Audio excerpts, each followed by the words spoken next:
Con el libro de Andrés Oppenheimer, Sálvese quien pueda, el futuro del trabajo en la era de la automatización.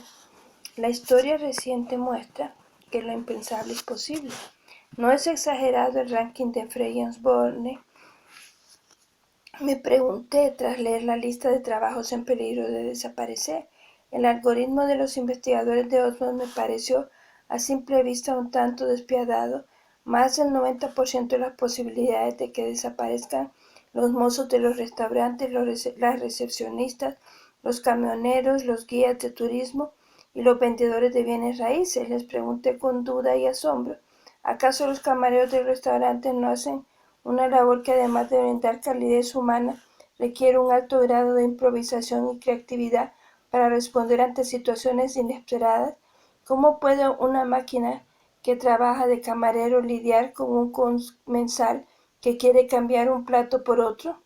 ¿Cómo puede un camión que se maneja solo reaccionar con suficiente rapidez ante un evento imprevisto como un perro que se le cruza en la ruta? Les pregunté a los autores del estudio.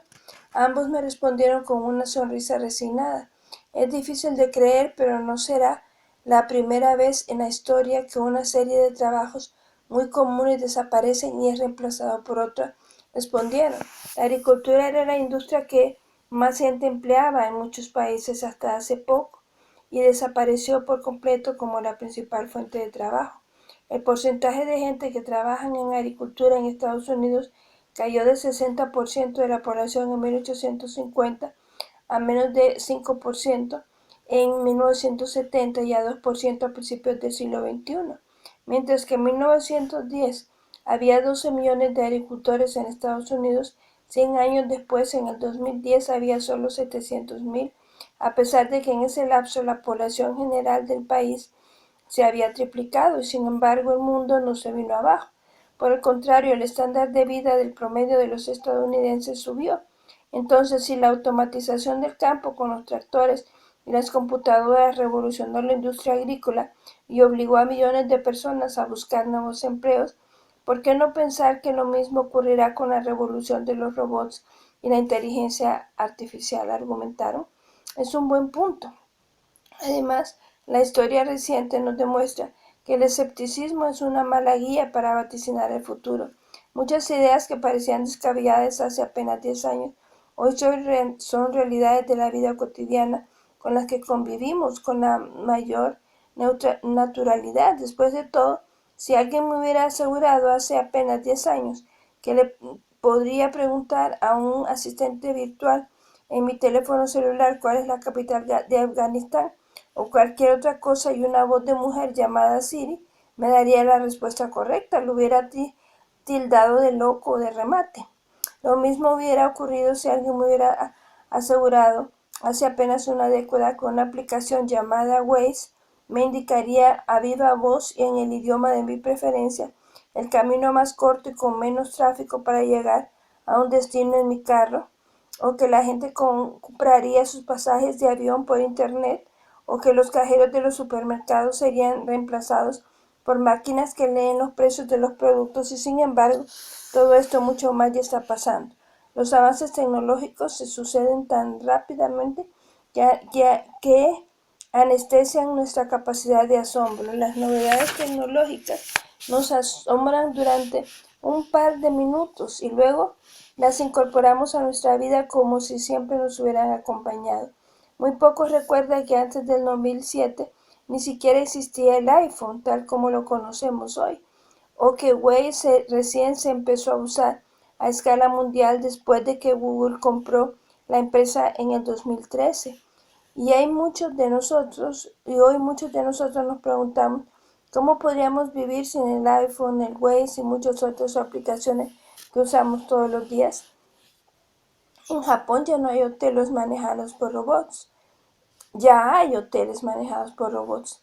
Cuando viajé a Japón para realizar entrevistas para este libro, lo primero que hice fue reservar una habitación en un hotel de la cadena ENA, la cual despertó gran atención tras anunciarse como la primera del mundo cuyos hoteles son operados por robots.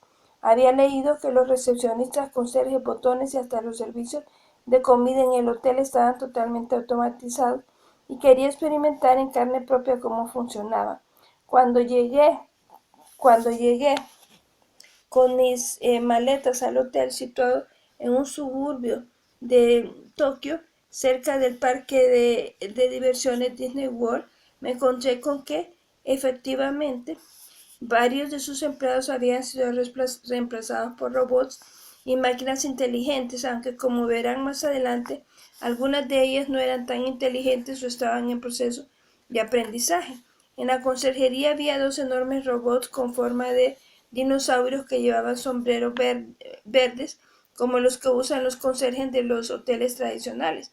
Al verme entrar empezaron a hacer sonidos guturales y a mover la cabeza de un lado al otro. No había ningún ser humano detrás del mostrador, de manera que no había otra alternativa que lidiar con ellos.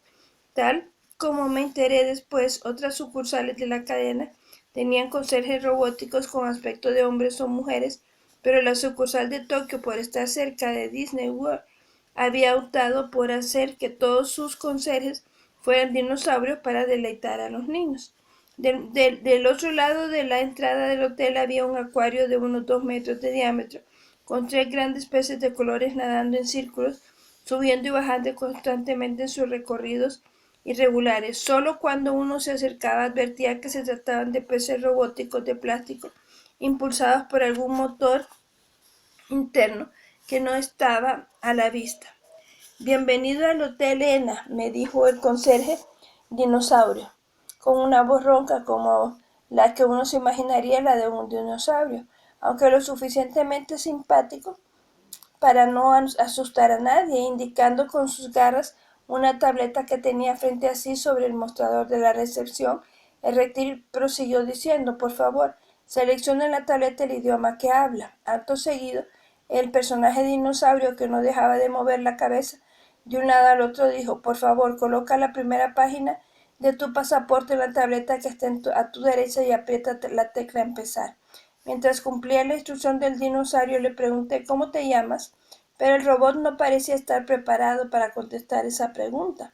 Moviendo la cabeza más agitadamente que antes, comenzó a refunfuñar. Gur, gur, gur. ¿No tienes nombre? Insistí, cada vez más divertido. El gigantesco reptil robótico se inquietó más aún, moviéndose de un lado al otro como buscando desesperadamente una respuesta, y finalmente volvió a gruñir con un prolongado gurr. Obviamente el robot no tenía mucho sentido del humor, o por lo menos no le gustaba que lo sacaran del diálogo que tenía programado. ¿Estás enojado?, le pregunté. Allí el animal con sombrero de conserje perdió la paciencia y me dijo: espera un momento, por favor, un asistente vendrá para ayudarte.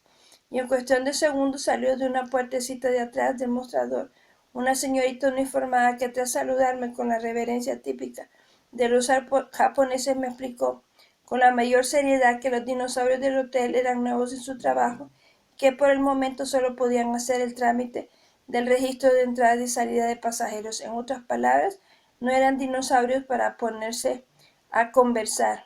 Ok, me resigné. Volví a insertar mi pasaporte en la maquinita, apreté la tecla de inicio y seguí al pie de la letra las indicaciones del reptil. Llené un formulario en la tableta que pedía mi nombre, dirección y firma. Enseguida el dinosaurio, gesticulando con las manos, me pidió que pasara a la próxima máquina que estaba a su lado para finalizar el proceso de registro. La máquina era una pequeña torre como la de un cajero automático, que me pidió mi tarjeta de crédito y luego me dio una llave de plástico de mi cuarto y un recibo donde figuraba mi número de habitación. Apenas recibí la llave, el dinosaurio, visiblemente contento, dijo: el proceso de registro está completo. Y levantando las manos, con lo que parecía una sonrisa en su rostro, concluyó: por favor, dirígete al elevador y ve a tu cuarto. Disfruta de la estadía en nuestro hotel. Bueno, parece muy divertido, pero realmente esto ya está ocurriendo. Yo creo que en nuestros países de América Latina esto se va a tardar más tiempo, pero la verdad es que el estudio de las tecnologías es muy importante para todas las profesiones, como dice Andrés Oppenheimer, y debemos estar preparados y preparar a nuestros jóvenes para esta era tecnológica que continuará y seguirá creciendo sin que nosotros ni siquiera lo podamos advertir. Bueno, que el Señor los bendiga.